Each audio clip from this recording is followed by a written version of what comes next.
Our Bibles to the book of Isaiah chapter 43 verse 1. நம்முடைய பரிசுத்த வேதாகமத்தை ஏசாயாவின் புத்தகம் 43ஆம் அதிகாரம் 1ஆம் வசனத்திற்கு நேராக திருப்பிக் கொள்வோம். ஏசாயா 43:1 நான் வாசிக்கிறேன். இப்போதும் யாக்கோபே உன்னை சிருஷ்டித்தவரும் இஸ்ரவேலே உன்னை உருவாக்கினவருமாகிய கர்த்தர் சொல்லுகிறதாவது, பயப்படாதே, உன்னை மீட்டுக் கொண்டேன், உன்னை பெயர் சொல்லி அழைத்தேன், நீ என்னுடையவன். சோ நீங்க அந்த பக்கத்தை அந்த வசனத்தை எடுத்திருந்தீங்கன்னா என்னோடு கூட சேர்ந்து அந்த வசனத்தை வாசிக்கும்படி உங்களை என்னோடு கூட கேட்டு கொள்கிறேன். சேர்ந்து வாசிக்கலாமா? இப்போதும் யாக்கோபே உன்னை சிருஷ்டித்தவரும் இஸ்ரவேலே உன்னை உருவாக்கினவருமாகிய கர்த்தர் சொல்கிறதாவது, பயப்படாதே, உன்னை மீட்டுக் கொண்டேன், உன்னை பெயர் சொல்லி அழைத்தேன், நீ என்னுடையவன். ஆமென் சொல்றீங்களா? ஆமென். இந்த வசனத்துல நம்ம பார்க்கும் பொழுது நம் தேவனாகிய கர்த்தர் சிருஷ்டி கர்த்தராக இருக்கின்றார். இந்த உலகத்துல நாம பார்க்கின்ற எல்லாவற்றையும் அவரே சிருஷ்டித்திருக்கின்றார். அது மாத்திரம் சொல்லப்படவில்லை, அவர் உருவாக்கினவர் என்று சொல்லப்படுகிறது. ஒன்றுமில்லாமையிலிருந்து ஒன்றை சிருஷ்டித்தவர் இந்த சிருஷ்டி கர்த்தர். அந்த சிருஷ்டித்ததை எப்படி அவர் சிருஷ்டித்திருக்காராம் என்றால், அவர் சிருஷ்டித்தவர் எல்லாவற்றையும் நேர்த்தியாய் நன்றாய் அழகாய் அவருடைய ஞானத்தோடு கூட உருவாக்கி இருக்கிறார். எல்லாவற்றிற்கும் ஒரு நல்ல டிசைன் இருக்குது. அந்த டிசைனோடு கூட ஒவ்வொன்றுக்கும் ஒரு நோக்கம் இருக்கிறது. அவ்வளவு அழகாய் உருவாக்கி இருக்கின்றார். அது மாத்திரமல்ல, அது சொல்லப்படுகிறது நம்மை மீட்டு கொண்டவர் என்று சொல்லப்படுகிறது.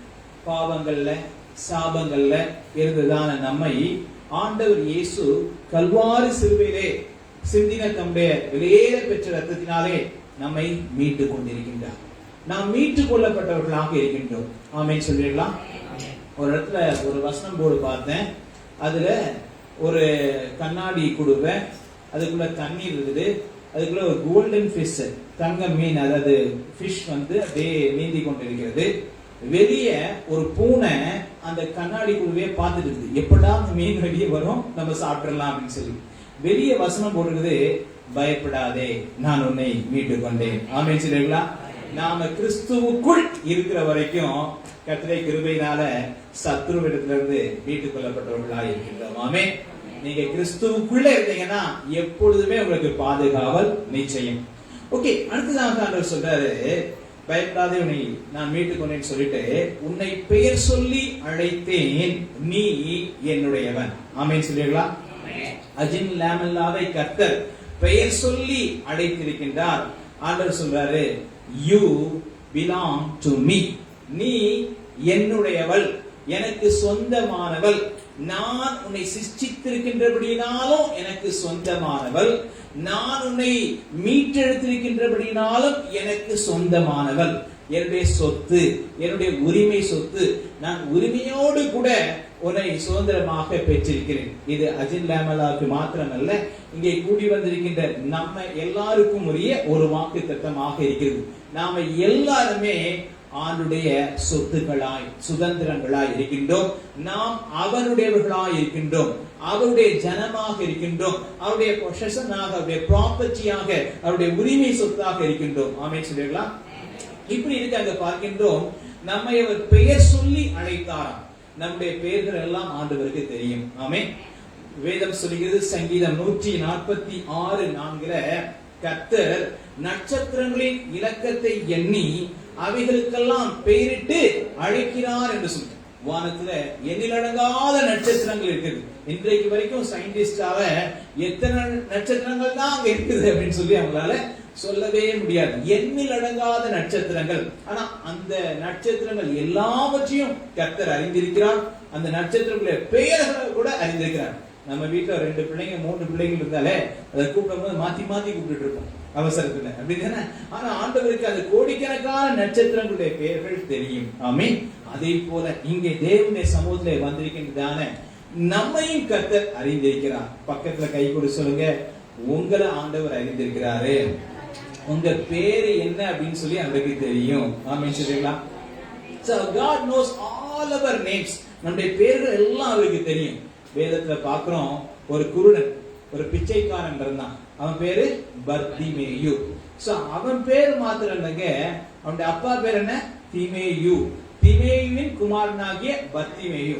ஆண்டவருக்கு அந்த பர்த்திமேயுடைய பேரும் தெரியும், அவங்க அப்பா பேரும் தெரியும். பக்கத்துல கை சொல்லுங்க, உங்க பேரும் ஆண்டவருக்கு தெரியும், உங்க அப்பா பேரும் தெரியும், உங்க வம்சம் யாருன்னு என்னன்னு அவருக்கு தெரியும். ஆமென் சொல்லிக்கலாம். இயேசு அந்த எரிகோ பட்டணத்துல அப்படியே போயிட்டு இருக்காருங்க. அங்க ஒரு காட்டத்தி மரம் பக்கத்துல வந்த உடனே திரளான கூட்டம் அவரை சூழ்ந்து வந்து கொண்டிருக்க, அவர் பாட்டுல கரெக்டா அந்த காட்டத்தி மரம் கிட்ட வந்தவன அண்ணாந்து பார்த்து அந்த மரத்துல சகைவை பார்த்து, சகைவே இங்கே இறங்கி வா, இன்றைக்கு உன் வீட்டிலே ரட்சிப்பு வந்தது, நான் உன்னோடு கூட தங்க விரும்புகிறேன் இல்லையா? சோ அப்ப அவனை பேர் சொல்லி அழைத்து அவனை அவனுடைய குடும்பத்தை ஆண்டவர் இயேசு ரட்சித்தார். ஆமென் சொல்றீங்களா? நாத்தான்வேல் என்கிறதான ஒரு மனுஷன் இயேசுவை பார்க்க வர்றான். அவனை பார்த்த உடனே ஆண்டவர் சொல்றார், இதோ உத்தம கபடற்ற இஸ்ரவேல். ஆமென் சொல்றீங்களா? பக்கத்துல கைகொள் சொல்லுங்க, ஆண்டவருக்கு நீங்க யாரு, உங்க பேரு என்ன, இந்த நாட்கள்ல எந்த சூழ்நிலைகள் வழியாக கடந்து போயிட்டு இருக்கீங்க, எல்லாமே அவருக்கு தெரியும். ஆமென் சொல்றீங்களா? அதனால நமக்கு அவர் உதவி செய்ய போதுமானவராக இருக்கின்றார். ஆமென். வேதத்துல அநேகருடைய பெயர்களை ஆண்டவர் அழைத்து அவர்களோடு கூட பேசியிருக்கிறார்.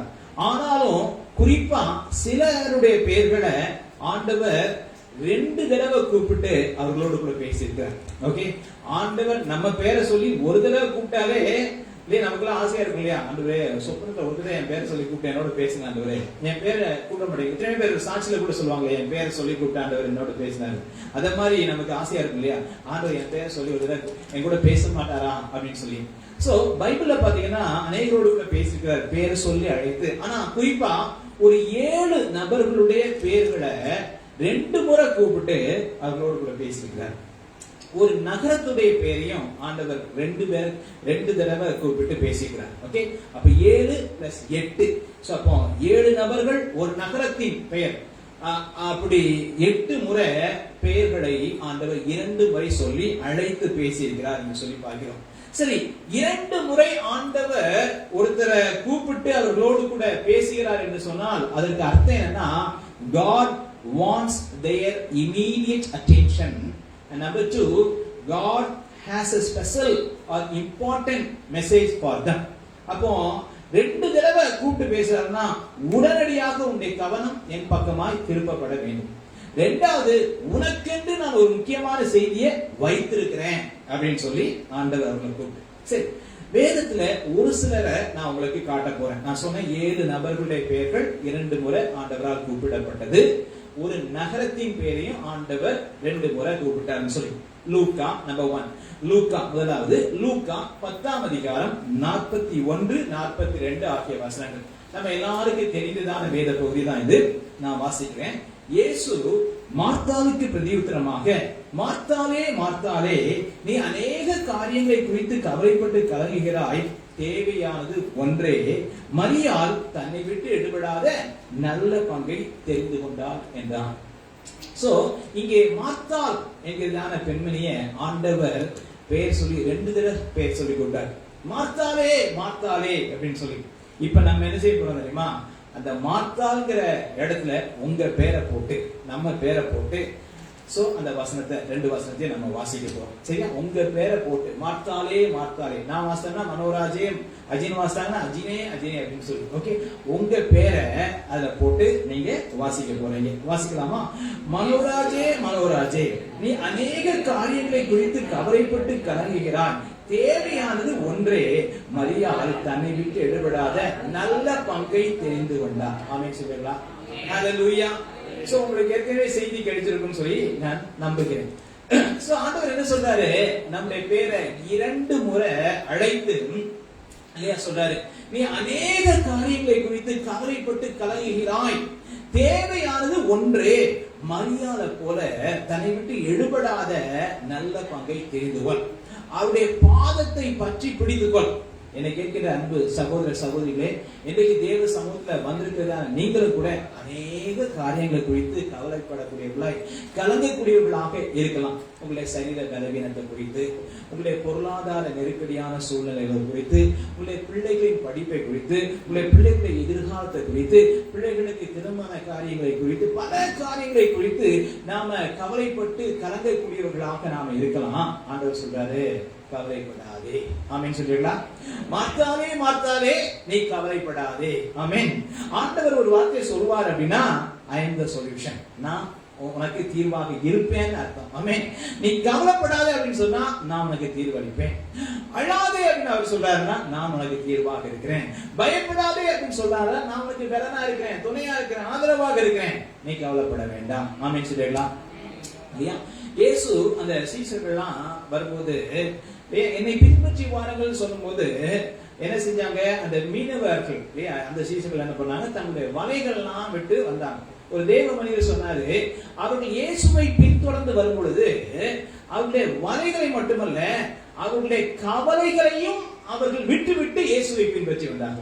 ஆமென் சொல்லுங்களா? அப்ப இயேசுவை நம்ம பின்தொடர ஆரம்பிக்கும் போதே நம்முடைய எல்லா கவலைகளையும், நிகழ்கால, கடந்த கால, எதிர்கால எல்லா கவலைகளையும் விட்டு விட்டு நாம அவரை பின்பற்ற வேண்டும். ஆமென்.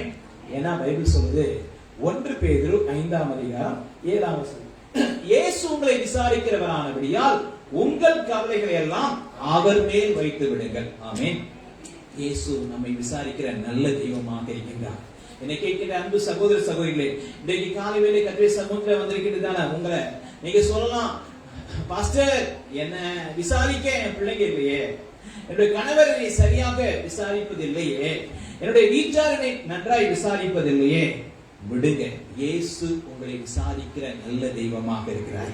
அதனால உங்க கவலைகள் எல்லாவற்றையும் அவர் மேல வைத்து விடுங்க. ஆமென். நம்ம செய்ய வேண்டிய காரியம் என்ன? மரியாதை எப்படி தேவ சமூகத்துல அவருடைய பாதத்தை பற்றி கொண்டாலோ அதை போல, ஆண்டவரே என் சூழ்நிலை இதுதான், நான் உங்க பாதத்தை மரியாதை போல பற்றி பிடித்துக் கொள்றேன் அப்படின்னு சொன்னா கர்த்தர் நம்முடைய வாழ்க்கையில அற்புதங்களை அதிசயங்களை செய்வார். ஆமென். ஏன்னா அந்த லாசரு மரித்ததான சூழ்நிலையில, அந்த சம்பவ சூழ்நிலையில ஆண்டவர் சொல்றாரு, என்ன சொல்றாரு? நீ விசுவாசித்தால் தேவனுடைய மகிமையை காண்பாய் என்று நான் உனக்கு சொல்லவில்லையா அப்படிங்கிறார். ஏற்கனவே சொல்லியிருக்கிறார், நீ விசுவாசித்தால் தேவனுடைய மகிமையை காண்பாய். என்னை கேட்கின்றவர்களே, மார்த்தாலே மார்த்தாலே ஒன்றுக்கும் கவலைப்படாதிருங்கள், நீங்கள் கர்த்தரை விசுவாசிப்பீர்கள் என்றால் நிச்சயம் உங்களுடைய வாழ்விலே தேவனுடைய மகிமையை காண்பீர்கள். ஆமென். நம்பர் 2, இரண்டாவதாக எருசலேம் என்கிறதான பட்டணத்தை ஆண்டவர் 2 முறை பெயர் சொல்லி அழைக்கிறார். மத்தேயு 23ஆம் அதிகாரம் 27ஆம் வசனம், எருசலேமே எருசலேமே, மத்தேயு 23:37, எருசலேமே எருசலேமே, தீர்க்கதரிசிகளை கொலை செய்து உன்னிடத்தில் அனுப்பப்பட்டவர்களை கல் எறிகிறவளை, கோழி தன் குஞ்சுகளை தன் சிறகுகளின் கீழே கூட்டி சேர்த்துக் கொள்ளும் வண்ணமாக நான் எத்தனை தினமோ உன் பிள்ளைகளை கூட்டி சேர்த்துக் கொள்ள மனதாயிருந்தேன், உங்களுக்கோ மனதில்லாமல் போயிற்று. சோ எருசலேம் என்கிறதான் நகரத்தை ஆண்டவர் பெயர் சொல்லி அதனுடைய பெயரை 2 முறை சொல்லி அழைத்து பேசுறார். அப்ப எருசலேம பெயர் சொல்லி அழைத்து பேசுறாருன்னா அர்த்தம் என்னன்னா, எருசலேம்ல உள்ள ஜனங்களை அழைத்து பேசுறார். எருசலேம் வாசிகளே, எருசலேம்ல குடியிருக்கிற மக்களே, எருசலேம்ல குடியிருக்கிற மக்களே அப்படின்னு சொல்லி 2 முறை அழைத்து பேசுகிற காரியம்னா, எத்தனை தடவையோ நான் உன்னை என்னிடையில சேர்த்துக் கொள்ள நான் மனதா இருந்தேன், அதற்காக நான் எத்தனையோ தீர்க்கதரிசிகளை அனுப்பி வைத்தேன். கர்த்தருடைய ஊழியர்கள் வந்து அவங்க சத்தியத்தை பேசினாங்க, மனம் திரும்புங்க இல்லையா, தேவனிடத்துல ஒப்புரவாகுங்க, மனம் உங்க பாவங்கள்லாம் விட்டு, அந்த விக்கிரகங்கள்லாம் விட்டு, ஜீவனுள்ள தேவனாகிய உங்களை விடுவித்த தேவனாகிய உங்கள் ரட்சகராகிய என்னிடத்திலே மனம் திரும்பி வாருங்க அப்படின்னு சொல்லி எத்தனை தேவ ஊழியர்களை தீர்க்கதரிசிகளை தொடர்ந்து அனுப்பி அனுப்பி அனுப்பி வைத்து உங்களோடு கூட நான் பேசினா கூட உங்களுக்கு மனம் திரும்ப மனதில்லாமல் போயிடுச்சு அப்படின்னு அவர் கரிசனையோடு பரிதாபத்தோடு கேட்கிறார், எருசலேமே எருசலேமே என்னிடத்துல மனம் திரும்பி வந்துவிட மாட்டாயோ அப்படின்னு சொல்லி. இன்றைக்கும் கர்த்தர் நம்மோடு கூட பேசுறாரு, நம்ம பேரை 2 தடவை சொல்லி பேசுறாரு. எந்தெந்த காரியங்கள்ல நாம இன்னமும் மனம் திரும்பாம இருக்கிறோமோ அந்த காரியத்துல நாம மனம் திரும்பி விட வேண்டும் என்று மறுபடியும் கர்த்தர் நமக்கு அழைப்பு விடுக்கிறார். ஆமென் சொல்றீங்களா? இயேசு கிறிஸ்துவும் சரி, யோவான் ஸ்நானனும் சரி, சீசர்களும் சரி, மறுபடியும் அவங்க பிரசங்கித்த செய்தி என்ன? மனம் திரும்புங்கள், பரலோக ராஜ்யம் சமீபமாய் இருக்கிறது. இன்றைக்கும் சபை ஜனங்களுக்கு தொடர்ந்து சபை உலகத்திற்கு கொடுத்து கொண்டிருக்கிற செய்தி என்ன? மனம் திரும்புங்கள், பரலோக ராஜ்யம் சமீபமாய் இருக்கிறது, இயேசு கிறிஸ்து சீக்கிரமாய் வருகிறார் என்று சொல்லி நாம பேசிக் கொண்டிருக்கின்றோம். சோ மனம் திரும்ப வேண்டியது அவசியமாக இருக்கிறது. ஆமென். சற்று நாம நினைத்து பார்ப்போம், நாம என்னென்ன காரியங்கள்ல மனம் திரும்ப வேண்டியதானவர்களாக இருக்கிறோம் என்று சொல்லி. ஒருவேளை அந்த நாட்கள்ல நல்லா ஜெபம் பண்ணியிருப்போம், இப்ப கொஞ்சம் ஜெபம் குறைவா இருந்துச்சுன்னா மனம் திரும்பி இருக்க. ஒருவேளை அந்த நாட்கள்ல பைபிளை ஆர்வமா படித்திருப்போம், பெரோயா பட்டணத்து விசுவாசிகளை போல நன்றாய் அனுதினமும் மனோவாஞ்சியாய் வசனங்களை ஆராய்ந்து பார்க்க நாம அர்ப்பணித்திருப்போம். இந்த நாட்கள் அதுல கொஞ்சம் அப்படியே லேக் ஆயிட்டோமா? ஒருவேளை அந்த நாட்கள்ல சபையா தேவனுடைய ஆலயமா வந்து விழுந்து கிடப்போம், ஒவ்வொரு நாளும் வந்து ஜெபிக்க ஓடி வருவோம், உபவாச ஜெபமா ஓடி வந்துருவோம் இல்லையா? ஞாயிற்றுக்கிழமை கட்டுப்பே ஆராதனையா 8 மணி அப்படின்னு சொன்னா 7:30 வந்து ஆண்டவரை நோக்கி துதிக்க சோதரிக்க. ஊழியமா நான் செய்யறேன் பாஸ்டர், காணிக்கை பாட்டா நான் செய்யறேன், தசமமா காணிக்கையா நான் உற்சாகமா கொடுப்பேன் அப்படின்னு சொல்லி கர்த்தருடைய சத்தியங்கள்ல நன்றா இருந்தோமே. ஒருவேளை இன்னைக்கு ஒரு பின்மாற்றம், ஒரு ஆண்டவர் விட்டு கொஞ்சம் தூரம் போறது, ஒருவேளை சில சத்தியங்களை நாம பின் அடைந்து நிற்போம் என்றால் ஆண்டவர் நம்முடைய பேரை 2 முறை அழைத்து சொல்றாரு, மனம் திரும்பி விடு. ஆமென் சொல்றீங்களா? மனம் திரும்பி விடு அப்படின்னு சொல்றாரு. ஓகே, மூன்றாவதாக 1 சாமுவேலின் புத்தகம் 3ஆம் அதிகாரம் 10ஆம் வசனம். அங்கே சாமுவேலை ஆண்டவர் 2 முறை அழைக்கிறார். 1 சாமுவேல் 3:10. அப்பொழுது கர்த்தர் வந்து நின்று முன்போல சாமுவேலே சாமுவேலே என்று கூப்பிட்டார். அதற்கு சாமுவேல் சொல்லும் அடியேன் கேட்கிறேன் என்றான். ஆமென் சொல்றீங்களா? அப்ப சாமுவேலை ஆண்டவர் 2 முறை அவருடைய பெயரை சொல்லி அவனோடு கூட பேசுகிறத நம்ம பார்க்கின்றோம். சின்ன அந்த டீனேஜர் சாமுவேல் ஆண்டவர் தான் நம்ம கூப்பிடுறாரு அப்படின்னு சொல்லி நமக்கு தெரியல. 3 தடவை கூப்பிடும்போது தெரியல. ஆசாரியன் நம்ம பாஸ்டர், சீனியர் பாஸ்டர் ஏலி தான் கூப்பிடுறாரு போல இருந்து, பாஸ்டர் என்ன பாஸ்டர் கூப்பிட்டீங்களே? ஏலிக்கு தெரிஞ்சிருச்சு, அவர் அனுபவம் உள்ளாயிற்று. அனுபவம் உள்ளவர் ஆனதுனால, இங்க பாரு சாமுவேல், நீ அடுத்த முறை இந்த சத்தத்தை கேட்டா நீ சொல்ல வேண்டியது, சொல்லும் கர்த்தாவே அடியேன் கேட்கிறேன் அப்படின்னு சொல்லி. ஏன்னா பைபிள் சொல்லுது 1 சாமுவேல் 3:7 அதே அதிகாரத்துல, சாமுவேல் கர்த்தரை இன்னும் அறியாதிருந்தான், கர்த்தருடைய வார்த்தை அவனுக்கு இன்னும் வெளிப்படவில்லை என்று சொல்கிறது. ஓகே, அப்ப கர்த்தரை பற்றிய அறிவு இன்னும் அவனுக்கு கிடைக்கல, அறிவுல அவன் வளரல. சோ அப்போ சாமுவேல் ஆண்டவர் அழைக்கிறாரு, சாமுவேலே சாமுவேலே, இங்க பாரு, இஸ்ரவேல் ஜனங்கள்லாம் இப்போ என்னை விட தூரமா போயிட்டு இருக்காங்க, என்னுடைய இதய துடிப்பை கேட்க, என்னுடைய உள்ளத்துல இருக்கிற சத்தத்தை கேட்க ஒருத்தனுக்கும் மனசு இல்ல.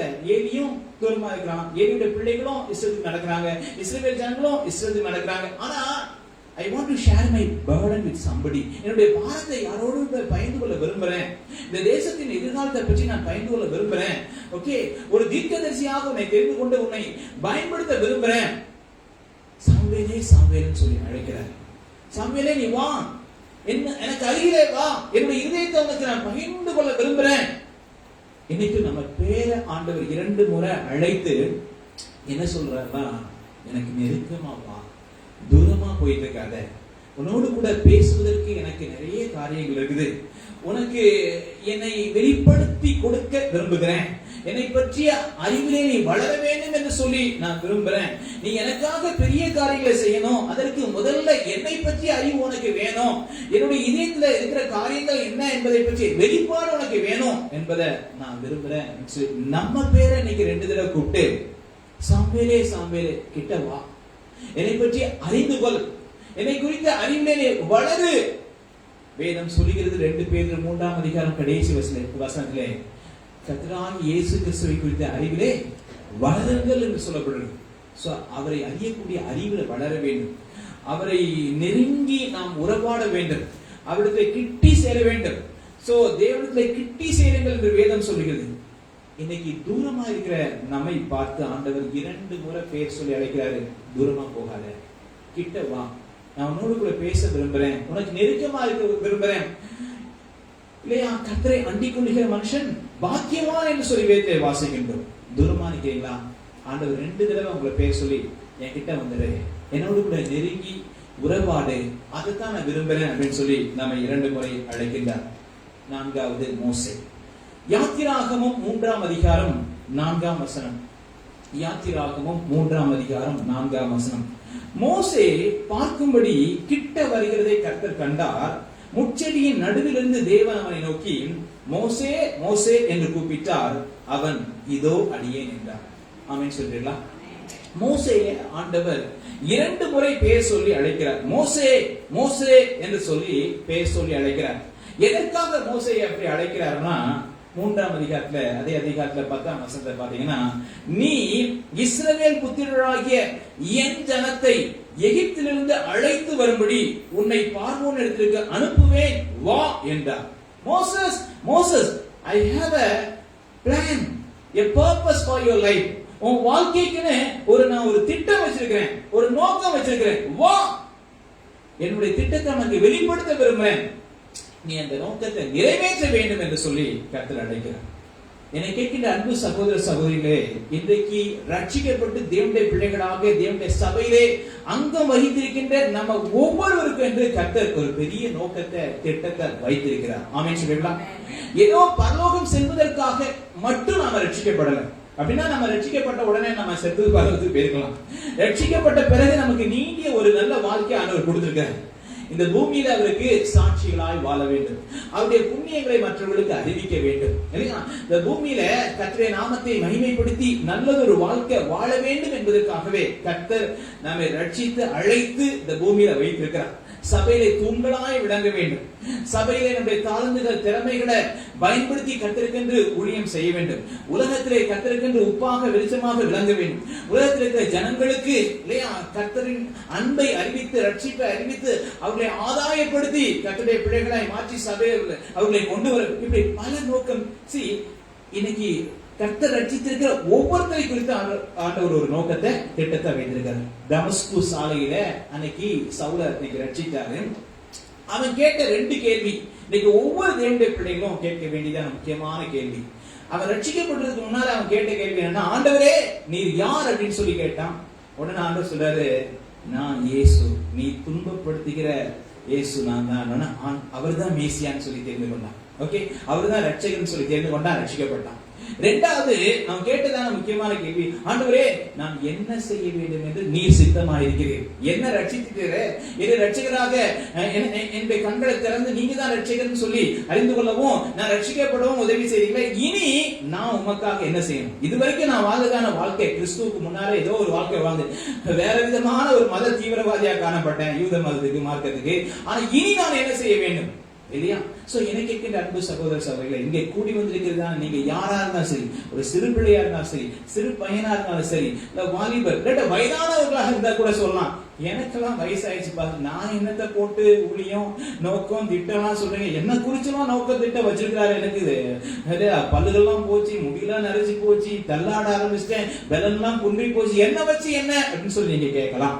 இல்லனா நான் ஒரு பெண்ணாக இருக்கிறேன், என்ன குறித்து எப்படி என்ன வச்சு என்ன செய்வாரு திட்ட இருக்கா? இல்ல என் சரீரமே செத்ததா இருக்குது, பலவீனமா இருக்கு, என்ன வச்சு சரி. இங்க இருக்கிற ஒவ்வொருவரையும் கர்த்தரால பயன்படுத்த முடியும். ஆமென் சரிங்களா? பத்மோ தீவுல போகும்போது யோவான் தாத்தா இல்லாரு இல்லையா, வயதான காலம், தள்ளாடின பருவம். அங்க ஆண்டவர் அதுக்கப்புறம் தான் அவனுக்கு வெளிப்பாடுகள் கொடுத்து அவன் வெளிப்படுத்தின விசேஷத்தை எழுதுறான். ஆமென் சரிங்களா? நோவா யங் மேனா, எனர்ஜெட்டிக்கா, ஸ்ட்ராங் மேனா இருக்கும்போது அவனுக்கு பேழையை கட்டு அப்படின்னு சொல்ல வயதான காலத்துல தான் பேழையை கட்ட சொன்னாங்க. ஆமென் சரிங்களா? சோ என்ன வயசு உங்களுக்கு ஆனாலும் சரி, சிறு பிள்ளை என்று உன்னை சொல்லாதன்னு சொல்லிட்டாரு. நீ சின்ன பிள்ளைன்னு சொல்லாத, எனக்கு அது முடியாது, எனக்கு அந்த டேலண்ட் இல்ல, இந்த திறமை இல்ல, எதுவும் சொல்லாத. எதுவா இருந்தாலும் சரி, கர்த்தரால் ரட்சிக்கப்பட்ட ஜனமே உங்களை குறித்து ஆண்டவருக்கு ஒரு நோக்கம் திட்டம் இருக்கிறது. அறிந்து கொள்ளுங்கள், சபையோடு கூட இணைந்து கொள்ளுங்கள், தரிசனத்தை பிடித்துக் கொள்ளுங்கள், நிறைவேற்றுங்கள், அந்த திட்டத்தை நிறைவேற்றுங்கள். ஆமென் சொல்லிக்கலாம். ஹல்லேலூயா. ஃபைனலி கடைசியாக ஓகே, எனக்கு குறைந்த நேரம் கொடுக்கப்பட்டிருக்கு, அதுக்குள்ள நான் முடிக்க விரும்புகின்றேன். 5வதாக என்ன அப்படின்னா, ஆதியாகமம் 22:11-12 ஆகிய வசனங்களை பார்த்தீங்கன்னா, ஆபிரகாம ஆண்டவர் பெயர் சொல்லி அழைக்கிறார், 2 முறை பெயர் சொல்லி அழைக்கிறார். அப்பொழுது கர்த்தருடைய தூதனானவர், ஆதியாகமம் 22:11-12, வானத்திலிருந்து ஆபிரகாமே ஆபிரகாமே என்று கூப்பிட்டார். அவன் இதோ அடியேன் என்றான். 12ஆம் வசனம், அப்பொழுது அவர் பிள்ளையாண்டான் மேல் உன் கையை போடாதே, அவனுக்கு ஒன்றும் செய்யாதே. நீ அவனை உன் புத்திரன் என்றும் உன் ஏகசுதன் என்றும் பாராமல் எனக்காக ஒப்பு கொடுத்தபடியினால் நீ தேவனுக்கு பயப்படுகிறவன் என்று இப்பொழுது அறிந்திருக்கிறேன் என்றான். ஆமென் சொல்லிடலாம். ஆபிரகாம், அவனை ஆண்டவர் 2 முறை பேர் சொல்லி அழைக்கிறார். ஆபிரகாமே, ஆபிரகாமே என்று சொல்லி அழைக்கிறார். சரி, ஆபிரகாமுக்கு ஆண்டவர் பகிர்ந்து கொள்கிற செய்தி என்னன்னு சொன்னா, நம்ம எல்லாருக்கும் தெரியும் ஆபிரகாம் நமக்கு யாராக இருக்கிறாரு? நம்முடைய விசுவாசிகளுக்கு அவர் தகப்பனாக இருக்கிறார்.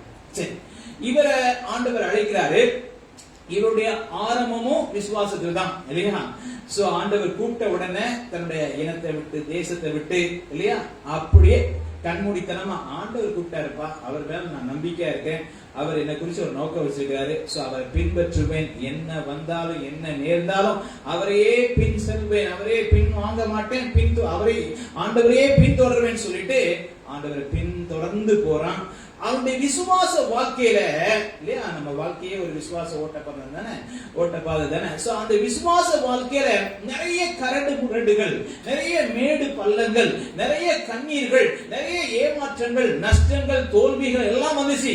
விசுவாச வாழ்க்கையில தடுமாறினான், சில இடத்துல தவறியே போனான், சில இடங்கள்ல ஜெயிச்சிட்டான், அடிச்சு பிடிச்சு வர்றான், பல விதமான விசுவாச சோதனை வந்துச்சு. அப்படி அவன் சந்தித்த விசுவாச பரீட்சைகள்ல கிளைமேக்ஸ் பரீட்சை, ஃபைனல் எக்ஸாம் சொல்லுவோம் இல்லையா பிள்ளைங்களுக்கு, ஆனுவல் எக்ஸாம் சொல்லுவோம்ல, அத மாதிரி வந்த சோதனை தான் ஆதியாகமம் 22ஆம் அதிகாரம். அது சொல்லுவாங்க கால்வரி சாப்டர் ஆஃப் ஏப்ரஹாம் அப்படிம்பாங்க. ஆபிரகாமுடைய கல்வாரி ஆதியாகமம் 22ஆம் அதிகாரம். ஆண்டவர் கேட்கிறாரு, இங்க பாரு, உன்னுடைய மகன், உன்னுடைய ஏக சுதன், நேச குமாரன், என்னெல்லாம் வேர்டு போட்டு சொல்றாரு பாருங்க, அவனை அந்த மோரியா தேசத்துக்கு போய் நாம் காண்பிக்கிறதான மலையில பலி கொடு, சர்வாங்க தகன பலி இடு அப்படிங்கிறார். எப்படி இருந்திருக்கு? 75 வயசுல ப்ராமிஸ் கொடுக்கிறாரு. 25 வருஷம் தவம் இருந்து பெற்றெடுத்த பிள்ளை இப்போ ஆண்டவர் அவனை எனக்கு கொண்டு பலியிட்டு எரித்து சாம்பலாக்கி விட்டா எப்படி இருக்கும் அவனுக்கு? பயங்கரமான ஒரு விசுவாச சோதனை பரீட்சை. ஆனா அதுல கடந்து போறான் இல்லையா? சோ பிரியமானவர்களே, நமக்கு கூட இந்த பூமியில இல்லையா நிச்சயமா இந்த விசுவாச வாழ்க்கையில, இந்த விசுவாச பாதையில பல்வேறு போராட்டங்கள், சோதனைகள், சவால்கள் இருக்கும். யாக்கோபு 1:3 நீங்கள் பலவித சோதனைகளில் அகப்படும் பொழுது, அகப்படுவீர்கள் ஆனால் அப்படின்னு சொல்லல, அகப்படும் பொழுது அப்படின்னு அர்த்தம் என்ன? உங்களுக்கு சோதனை வரும், விசுவாச பரீட்சை வரும் இல்லையா? சோ அதுல நீங்கள் நிலைத்து நிற்க வேண்டும், விசுவாசத்தை உறுதியாய் தெரிந்து நிற்க வேண்டும், முடிவு வரைக்கும் நிலைத்து நிற்க வேண்டும். அதுதான் ஆமென் சொல்றீங்களா? ஆண்டவர் சொல்றாரு யோவான் 14:33 இந்த உலகத்தில் உங்களுக்கு உபத்திரவம் உண்டு, ஆனாலும் திடன் கொள்ளுங்கள், நான் உலகத்தை ஜெயித்தேன். ஆமென், ஹalleluya. சோ இங்க வந்திருக்கிற நம்ம எல்லாருக்குமே நம்ம விசுவாச வாழ்க்கையில, விசுவாச ஓட்டப்பாதையில போகும்போது பல்வேறு விசுவாச பரீட்சைகள் வரும். ஆனா ஒவ்வொருத்தருக்கும் ஒவ்வொரு விதமான ட்ரையல்ஸ் இருக்கும், டிஃபரண்ட் கலர்ஸ் ஆஃப் ட்ரையல்ஸ் இருக்கும், கலரா சோதனை வரும். இப்ப அஜினுக்கு வந்ததான சோதனை எனக்கு வந்திருக்காது, உங்களுக்கு வந்திருக்காது, உங்களுக்கு வந்ததான சோதனை எனக்கு வந்திருக்காது, எங்களுக்கு வந்ததான சோதனை உங்களுக்கு. ஆனா நிச்சயம் இந்த விசுவாச பாதையில பரீட்சைகள் உண்டு. அந்த பரீட்சையில ஜெயிக்க ஆண்டவர் கிருபையையும் பலத்தையும் ஞானத்தையும் தருவார். ஆமென் சொல்லிடலாம். ஹalleluya. 2023 எங்களுடைய விசுவாச வாழ்க்கையும் திடீரென்று பயங்கரமான ஒரு சோதனை வந்துச்சு. அஜினுடைய சாட்சியை நீங்க பல சந்தர்ப்பங்கள்ல கேட்டு கேட்டு கேட்டு கேட்டு கேட்டு இருப்பீங்க இல்லையா? இன்னைக்கு நம்ம விசுவாசத்துக்கு பலன் கொடுக்கிறது அற்புதமான மகளுடைய சாட்சியமாக இருக்கிறது இல்லையா? அவங்க அப்பா கிட்டத்தட்ட அவ்வளவுதான் முடிஞ்சு போச்சு அப்படின்னு சொல்லி கையில செத்த நிலைமையில அர்ஜுனை பார்த்து அவ்வளவுதான் செத்து போயிட்டாலே இயேசுவே அப்படிங்கும் போது மறுபடியும் ஜீவன் வந்ததுன்னு சொல்லி பல சந்தர்ப்பங்கள் அவங்க சாட்சி கொடுத்திருக்காங்க. இன்னைக்கும் எத்தனை சோதனைகள், அத்தனை சோதனைகளையும் அதன் மத்தியில கத்திருக்கு. இன்றைக்கும் ஒவ்வொரு முறையும் நான் Facebookல இப்படி அவங்க சண்டே சர்வீஸ்ல மெசேஜ் கொடுக்குறது நான் பார்க்கும்போது கத்தரை குறிப்பேன். நாமே சொல்லிடலாம்.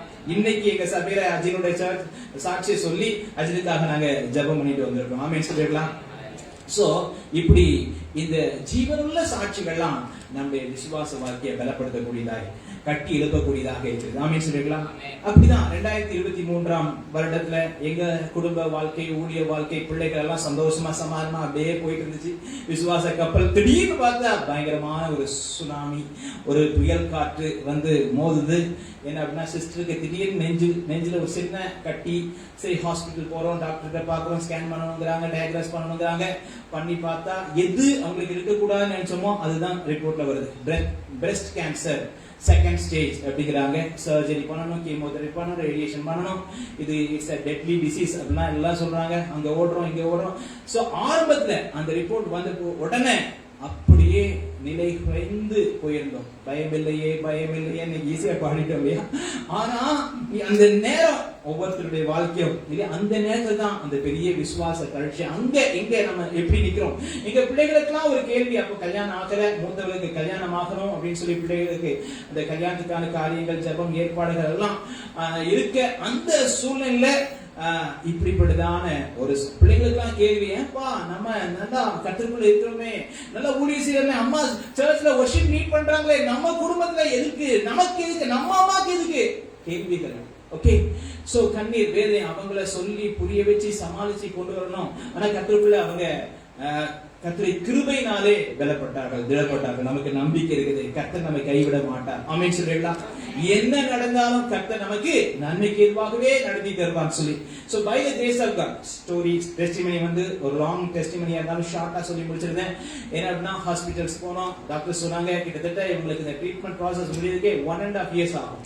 சோ அதற்கு பல லட்சங்கள் செலவாகும். இதெல்லாம் எங்களை அப்படியே ஒரு மாதிரி விசுவாச வாழ்க்கையில தடுமாறி குழுங்க வச்சிருச்சு. எப்படி செய்வோம், ஊழியத்துல இருக்க நமக்கு பெரிய இல்லையே, இந்த சர்ஜரிக்கு என்ன பண்றது, இது கேள்விகள் நிறைய இருக்குது. அப்படி என்ன செய்ய போறோம் அப்படின்னு சொல்லி தெரியல. ஏன் அப்படின்னா ஒவ்வொருத்தரையும் அந்த கீமோதெரபி இருக்கும்போது அந்த பிளட் செல்ஸ் எல்லாம் வீக் ஆகி ஸ்ட்ரென்த் போய் அடுத்த ட்ரிப் அந்த 28 டேஸ்க்குள்ள டெவலப் ஆகி அடுத்த கீமோக்கு போகணும் அப்படின்னு சொன்னா அதுக்குள்ள அவங்க ஸ்ட்ரென்த் எல்லாம் கெயின் பண்ணி அந்த பிளட் ஹீமோகுளோபின் லெவல்லாம் இன்க்ரீஸ் பண்ணி கொண்டு வந்தீங்கன்னா தான் அட்மிட் பண்ணணும் அப்படிங்கிறாங்க. சோ அப்படிங்கும்போது கிட்டத்தட்ட 1.5 years 2 years கூட ஒவ்வொருத்தருக்கும் ஒவ்வொரு விதமா எடுக்குது. சோ கர்த்தருடைய சமூகத்துல இந்த காரியங்கள்லாம் வைத்து அவரை சார்ந்து நம்பி கர்த்தாவே நீங்க நடத்துங்க. பிள்ளையின் காரியம், திருமண காரியம் வருகிறது, அதுவும் இருக்குது, எல்லாவற்றையும் நீங்க பொறுப்படுத்திக் கொடுங்கன்னு சொல்லி. கடந்த காலம் மிகவும் கஷ்டமா, மரண இருளின் பள்ளத்தாக்கு தான் பைபிள்ல சொல்ற, கண்ணீரின் பள்ளத்தாக்கு தான். ஓகே, படுக்கை தலையணை கண்ணீர்னால நனையக்கூடிய சூழ்நிலை தான். ஆனாலும் கூட மரண இருளின் பள்ளத்தாக்கிலே நடந்தாலும் பொல்லாப்பிற்கு நான் பயப்படேன். தேவரீர் என்னோட அவர் இருக்கிற மாதிரி தெரியாது. அந்த நேரத்துல அவருடைய பிரசனமே நம்ம கூட இருக்கிற மாதிரி தெரியவே தெரியாது. ஆனாலும் கூட அவர் நம்மோடு கூட இருக்கிறார். ஆமென் சொல்லிடலாம். அவர் கூட இருந்தாரு. அந்த சர்ஜரியை வெற்றிகரமாக முடிக்க கர்த்தர் உதவி செய்தாரு. அந்த 8 கீமோதெரபியை வெற்றிகரமாக முடிக்க கர்த்தர் உதவி செய்தாரு. 31 ரேடியேஷன்ஸை வெற்றிகரமாக முடிக்க உதவி செய்தார். அந்த காலகட்டத்திலேயே என்னாச்சு, மகளுடைய திருமணத்தை கர்த்தர் அழகாய், நேர்த்தியாய், மகிமையாய் நடத்தி கொடுத்தார். தேவைகள் அனைத்தையும் சந்தித்தாரு. சோ 1.5 years 2 years ஆகும்னு சொன்ன ட்ரெயின் பண்ணி கர்த்தர் கிருபையினால கர்த்தர் பலன் தந்து 8 மாதங்களுக்குள்ளாகவே வெற்றிகரமாக அதை முடித்து, ஓகே, கீமோ கொடுக்கும் போது முடியெல்லாம் கொட்டி கர்த்தருக்கு எல்லாம் வந்து இப்பதான் பாக்குறவங்க என்ன பார்த்து சொல்லிட்டு இருக்கீங்க, இவங்களுக்கா இப்படிப்பட்ட ஒரு வியாதி வந்துச்சு, அந்த அறிகுறியே இல்லையே அப்படின்னு சொல்ற அளவுக்கு கர்த்தர். சரி, அதோடு நின்றதா. ஒரு வருடம் கடந்தது. திடீர்னு பார்த்தா மற்றொரு ப்ராப்ளம், ஓவரிஸ்லாம் சிஸ்ட் இருக்குது, ஆபரேஷன் பண்ணாங்க. சரி, கர்த்தரை சமூக கர்த்தர் பார்த்துக் கொள்வார், கர்த்தர் அறிவார். ஒரு பெரிய எனது செங்கடலை கடந்தோம், இது யோர்தானா, சரி போகலாம். ஓகே, அந்த ப்ராசஸ் வழியாக அந்த சர்ஜரி சிஸ்டுக்காக ஓவரிஸ்லாம் சர்ஜரி பண்ணோம். ரைட், நல்லா போயிட்டு இருந்துச்சு. திடீர்னு பார்த்தா ஒரு 6 monthsல ஒரு கிறிஸ்மஸ் 23rd சமயத்துல பிளட் வாமிட் பண்றாங்க. காலையில பண்றாங்க, சாயங்காலம் பண்றாங்க, அடுத்த நாள் காலையில பண்றாங்க, வாமிட்டிங்கா இருக்குது. ஐயோ என்னாச்சு அப்படின்னு. அப்புறம் போய் பார்த்தா லங்ஸ் ப்ராப்ளம் இருக்குன்னு சொல்லி அதுக்கு பிரான்காஸ்கோபி டெஸ்ட்லாம் பண்ணணும்னு சொல்லி, சோ அதற்கு சில மெடிசன்ஸ்லாம் எடுத்து அதுக்கப்புறம் நீங்க 10 days, அதுக்கப்புறம் ஒரு சில மாதங்களுக்கு அப்புறம் அட்மிட் ஆகி அதற்கென்று ஒரு அங்க இந்த லங்ஸ்ல ஒரு டேமேஜ் ஆன டிஷ்யூலாம் இருக்குது, அதை சர்ஜரி பண்ணி அதை சரி பண்ணணும் அப்படின்னா லங்ஸையும் போய் சர்ஜரி பண்றது எவ்வளவு பாடு கடந்து வந்திருக்காங்க. அந்த சர்ஜரி எப்படி கஷ்டப்படும் அப்படின்னு சொல்லி ஆண்டவருடைய சமூகத்தை, ஆண்டவரே இந்த சரத்துக்கு மற்றொரு சர்ஜரியா அப்படின்னு சொல்லி ஜெபித்து கர்த்தருடைய கிருபையினால் இதுவரைக்கும் அந்த சர்ஜரி நடைபெறவில்லை. கர்த்தருடைய கிருபையினாலே இதுவரைக்கும் நல்ல சுகமாய், பலமாய், ஜீவனாய் கர்த்தருடைய சபையிலே ஆராதனை நடத்தி கொண்டு செல்கிற இடமெல்லாம் சாட்சி சொல்லிக் கொண்டு அவர்கள் கர்த்தருடைய கிருபையினாலே பலத்தோடு ஜீவனோடு கூட இருக்கின்றார்கள். ஆமென் சொல்லிடலாம். ஹல்லேலூயா. எப்பக்கத்தில் நாங்கள் நெருக்கப்பட்டாலும் சோர்ந்து போவதில்லை. ஆமென். இந்த விசுவாச வாழ்க்கையில, இந்த விசுவாச கப்பல்ல பலவிதமான புயல் காற்று, சூறாவளி, சுனாமி எல்லாம் வந்து மோதும். ஆனா கர்த்தர் நம்ம விசுவாச கப்பல்ல கேப்டனாக அவர் இருக்கிறார். அதனால நாம பயப்பட வேண்டிய தேவையில்லை. ஆமென் சொல்லிடலாம். எங்க சாட்சிய ஒண்ணுமே இல்லை, அஜினுடைய சாட்சியை கம்பேர் பண்ணும்போது இல்லையா? சோ அவங்க இதெல்லாம் விட பெரிய காரியங்கள்லாம் கடந்து வந்திருக்காங்க. இன்னைக்கு இந்த செகண்ட் வாழ்வது தேவனுடைய கிருபை. ஆமென் சொல்லிடலாம். சோ தொடர்ந்து கர்த்தர் அவர்களுக்கு தேவையான போதுமான கிருபையை தருவாராக. அவர்களுடைய பலவீனத்திலே கர்த்தருடைய பலன் பூரணமாய் விளங்குவதாக. ஆமென் சொல்லிடலாம். ஹல்லேலூயா. ரைட். அப்பாட்ட கேக்குறான் பையன் ஈசாக்கு, அப்பா நம்ம போறோம் மலைக்கு பலி செலுத்த. ரைட் டாடி, கையில என்ன இருக்குது? இப்போ நமக்கு நெருப்பு இருக்குது, நமக்கு மரம் இருக்குது, கத்தி கூட இருக்குது, பலி செலுத்துக்கு ஆடு எங்க, பலி பொருள் எங்க? கர்த்தர் பார்த்துக் கொள்வார். ஆமென். சோ போறாங்க, மலையில ஏறாங்க. எப்படி இருக்கும் பாருங்க அந்த தகப்பனுடைய இருதயம். மலையில ஏறாங்க. ஒரு ஊழியக்காரர் தடவை சொன்னார், இதை பற்றி டிஸ்கிரைப் பண்ணி சொல்லும் போது, இந்த பக்கம் கர்த்தரை சார்ந்து கர்த்தரையே முற்றிலுமாய் நம்பி, ஃபெய்த் அப்படிங்கிறதுக்கு ஒரு டெஃபினேஷன் கொடுப்பாங்க, FAITH, for all I take him. எல்லாவற்றுக்கும் நான் அவரை சார்ந்து கொள்கிறேன், அவரை பிடித்துக் கொள்கிறேன். இல்லாட்ட ஏசாயா 26:3 படி, உண்மையே உறுதியாய் பற்றி கொள்ள, உறுதியா உடும்பு பிடின்னு சொல்லுவாங்க இல்லையா? அத மாதிரி கர்த்தரை உடும்பு பிடியா பிடித்துக் கொள்ள மனதா இருக்கிறவர்கள் இல்லையா? சோ அத மாதிரி கர்த்தரே forsaking all I taking கூட சொல்லலாம். Okay, FAITH forsaking all. Reports எதிர்மறையா இருக்கலாம், நமக்கு சூழ்நிலைகள்லாம் எதிர்மறையாக இருக்கலாம், அதையெல்லாம் தள்ளிட்டு அவரையே I take him. ஆமென் சொல்லிடலாம். அவரையே பிடித்து கொண்டு, அவரையே சார்ந்து கொண்டு மலையில ஏறலாம். யாரு? ஆபிரகாம் ஈசாக்கோடு. இந்த பக்கம் ஏறும்போது அவன் சொன்ன மாதிரியே ஜெகோவா ஜாயிரே அவனுடைய தேவையை பார்த்துக் கொள்கின்ற தேவன் அந்த பக்கமாக ஒரு ஆடை மேல ஏற வைக்கிறாருங்க. அற்புதமா ஒரு ஆடு மேல ஏறி வருது. ஈசாக்கை கடத்துறான். அப்பதான் சொல்றாரு, பிள்ளையாண்டான் மேல் உன் கையை போடாதே. ஆபிரகாமே, ஆபிரகாமே, you have passed the test of faith. உனக்கு இந்த விசுவாச பரீட்சையில சில பரீட்சையில தோல்வி அடைந்தாய் உண்மைதான். ஆனா இந்த கிளைமாக்ஸ் பரீட்சைக்கு பத்தி அந்த விசுவாச பரீட்சையில நீ பாஸ் பண்ணிட்ட. ஆமென் சொல்லுங்களா? Quarterly exams, half yearly exams, monthly test, term exams எல்லாம் இருக்கும். ஆனா ஃபைனல் எக்ஸாம் முக்கியம். ஆமென் சொல்லுங்களா?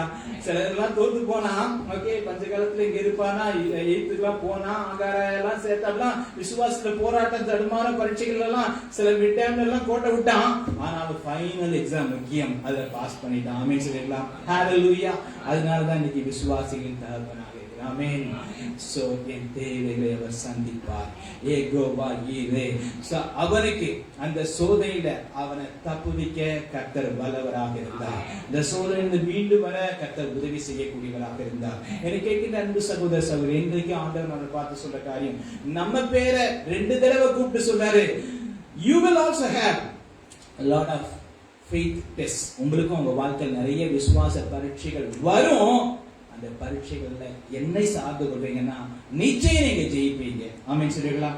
எனக்கு நேரம் நிறைவடைகின்ற அப்படின்னால நான் 8 கேரக்டர்ஸ் சொன்னேன். 5 கேரக்டர்ஸ் தான் உங்களோடு கூட நான் பகிர்ந்து கொண்டேன். சோ மறுபடியும் அதை நான் உங்களுக்கு ஞாபகப்படுத்தி நிறைவு செய்ய விரும்புகின்றேன். மாத்தாலே ஒன்றுக்கும் கவலைப்படாது. தேவையானது ஒன்று, என்ன பிடிச்சிக்கோ. மரியாள் பிடிச்ச மாதிரி என்ன, என் பாதத்தை பிடிச்சிட்டேன்னா, என்னையே பிடிச்சினா நான் உன்னுடைய காரியங்கள்லாம் பார்த்துருக்கேன். நம்பர் 2, எருசலேமே, எந்தெந்த காரியங்களை இன்னும் மனம் திரும்பாம இருக்கியோ மனம் திரும்பி வந்துவிடு. 3வது யாரை பார்த்தோம்?